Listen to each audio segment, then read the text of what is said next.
सेवा की है। तो सबसे पहले तो स्वागत है न्यूज फॉर बिहार में आपका।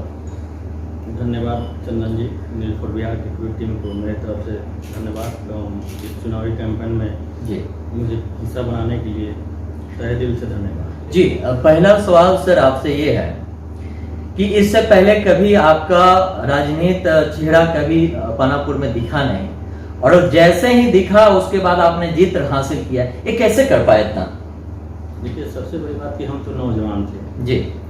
मेरा करियर जॉब था, हम बिजनेस में थे, जॉब में थे। मेरा पूरा परिवार राजनीति से दूर था, कहीं दूर दूर तक हमारे परिवार की कोई रिश्ता राजनीति से नहीं रहेगा।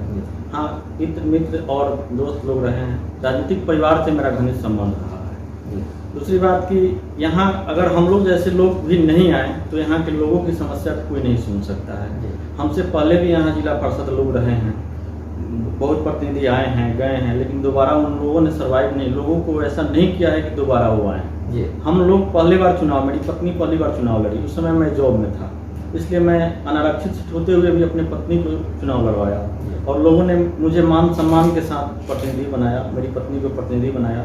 और मैं उस प्रतिनिधित्व काल में पूरे 5 साल में बाढ़ हो, आपदा हो, कोरोना हो या कोई भी जन समुदाय का माहौल हो या जब भी उनको जरूरत पड़ा है आपदा की घड़ी में, हमने उनके पीठ पे खड़ा उतरा है और उनका साथ दिया है। जी बिल्कुल। सर आपसे एक और सवाल, तो आपने जॉब छोड़कर क्यों आए पत्नी को साथ देने के लिए? ऐसा क्या मजबूरी आ गई थी? देखिए, एक तो जॉब करते हुए राजनीति करना संभव नहीं है, क्योंकि हम अगर जनता को समय नहीं दे पाएंगे, लोगों को समय नहीं दे पाएंगे तो उनका दुख दर्द एवं उनकी समस्या को हम नहीं सुन सकते हैं।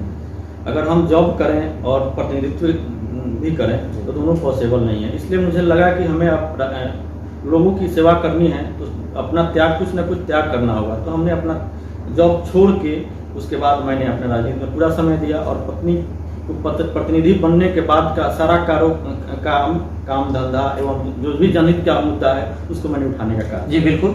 आज के डेट में तो जॉब मिलना बहुत मुश्किल की बात है, और उतने अच्छे जॉब को आपने ठुकरा कर एक राजनीति करने उतर गए। कभी ये नहीं सोचे थे कि अगर हम जॉब छोड़ के आते हैं तो आगे चल के मेरे भविष्य में क्या हो सकती है? देखिए, ज़िंदगी में तो रिस्क लेना मनुष्य का कार्य होता है।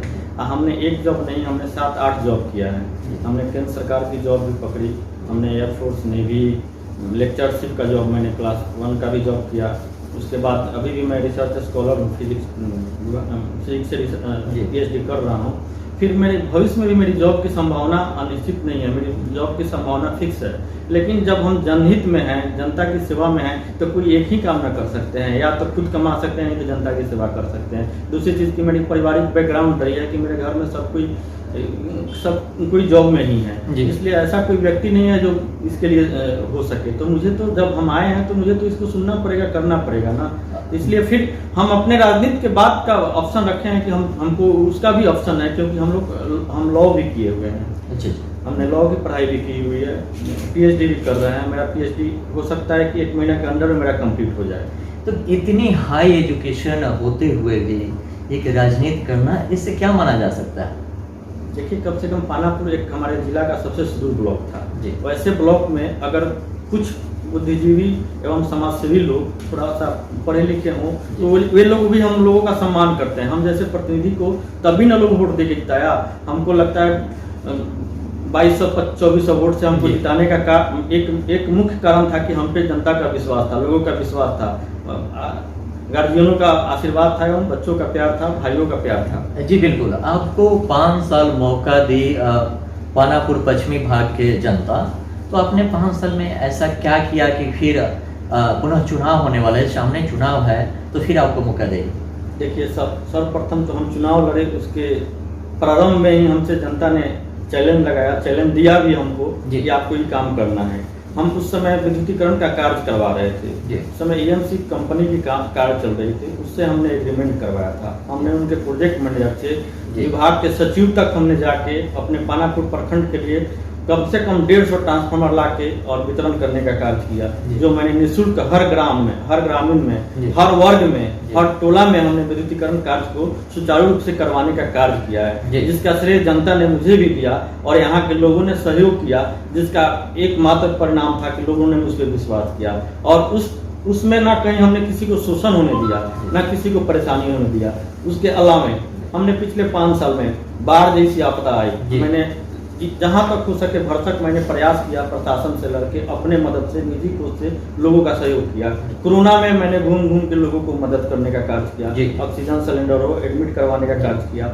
उसके अलावा भी मेरे पास जो भी गरीब बुजुर्ग लोग आते हैं उन्हें मैं अपने निजी कोष से भी मैं मदद करने का कार्य करता हूं ताकि उन लोगों को सहायता मिल सके। हमारा क्षेत्र बहुत पिछड़ा हुआ क्षेत्र है, साथ ही अभी राशन किरासन एवं जो भी राशन कार्ड का मामला था मैंने आपके माध्यम से ही इसको उठाया था, जिसका परिणाम है कि हमारे पूरे प्रखंड में 5000 से अधिक राशन कार्ड का निर्माण हुआ और लोग उसका लाभ उठा रहे हैं। जी एक और सवाल आपसे, ये हम आपसे जानना चाहते हैं कि ये पानापुर जो पश्चिमी भाग की जनता है ये कहीं न कहीं शिक्षित उम्मीदवार ही चुनना चाहती थी और चुनी, जिसकी नतीजा है कि आप 5 साल से सेवा किए और फिर पुनः आपको मौका देती है सेवा करने की, तो सबसे प्रथम काम क्या होगा आपके लिए? देखिए, हर वर्ग हर समुदाय हर तबका का विकास ही मेरा एकमात्र लक्ष्य है। साथ ही नौजवानों को अधिक से अधिक मौका मिल सके, रोजगार मिल सके, उनकी समस्या को कहीं न कहीं बृहद स्तर पर जिला मुख्यालय राजधानी मुख्यालय तक पहुंचाने का कार्य किया जाए। उनका समन्वयक, उनका माध्यम बनने का मैं काम करूंगा, ना कि उनका नेता बनने का काम करूंगा। तो सबसे फर्स्ट काम क्या होगा अगर जनता आपको देती है 5 साल फिर सेवा करने की, तो सबसे प्रथम काम यूनिक काम क्या होगा जो अभी तक जिला में नहीं हुआ होगा? हमारा पानापुर प्रखंड जो भी घूसखोरी है, भ्रष्टाचार है, इससे मुक्त करने का कार्य मैं इस बार जरूर उठाऊंगा ताकि नौजवानों को प्रशासन से, थाना से हो, प्रखंड से हो, दलाली से मुक्ति मिल सके। क्योंकि मैक्सिमम लोग दलालों का शिकार हो जाते हैं। वो ऐसे दलाल हर चीज में हर माध्यम में घुसने का प्रयास कर रहे हैं, जिसे मैं रोकने का कार्य करूंगा। साथ ही पानापुर जैसे बाढ़ग्रस्त क्षेत्र के लिए मैं कोशिश करूंगा कि रिंग बांध का निर्माण हो सके। यहाँ के पर्यटक मथुरा धाम, गंडक के किनारे जो बसे एरिया हैं उसमें पर्यटक का विकास किया जा सके, हमारे लोग विकसित विकास हो, इसके लिए मैं पहल करूंगा। शिक्षा का माहौल बने, इस पे भी मैं बात करूंगा। एक और सवाल आपसे, ये पानापुर जो आपकी क्षेत्र है ये हमेशा से बाढ़ ग्रसित क्षेत्र माना जाता है और बाढ़ से हमेशा ग्रसित रहता है। जो भूमि जो है बीज उगाने वाला, उसमें हमेशा जल जमाव की समस्या होती रहती है। तो जल जमाव को दूर करने के लिए आपका कौन सा पहल रहेगा? देखिए, सबसे बड़ी बात कि ये हम जिस पंचायत से हम निवास करते हैं, जो मेरा होम पंचायत है, इस पंचायत में भी काफी घर हैं, 100-150 घर हैं जिसमें जल जमाव की समस्या है, जिसे मैंने प्रशासन को इंडिकेट किया, बताया भी, लेकिन फिर भी जो बगल की जो नाले हैं, नदियां हैं, इतनी ने प्रभावित हो चुकी है कि पानी का निकास ही बंद हो चुका है। इसलिए उस पर बृहद स्तर पर, जिला स्तर पर बात करने की जरूरत है ताकि पूरे पानापुर से तरैया प्रखंड तक की निकास को निकाला जा सके, ताकि जल जमाव की समस्या से दूर, जब तक निकास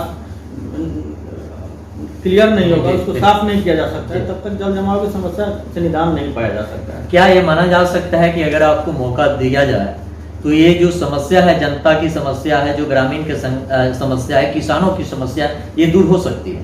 बिल्कुल, हमने अभी भी प्रयास किया, लेकिन कुछ ग्रामीणों से सहयोग एवं उनसे अपेक्षा किया गया, तो उन लोगों के द्वारा बताया भी गया है कि अब पानी थोड़ा सा कम हो तो उसके बाद हम लोग आपस में बैठ के, ग्रामीण आपस में बैठ के इसके रास्ते पे भी, ऑप्शन पे भी हम लोग बात करेंगे एवं प्रशासन सीओ तरैया और पानापुर दोनों सीओ की उपस्थिति में इसका निराकरण करने के लिए कुछ बिंदुओं पे विचार किया जाएगा।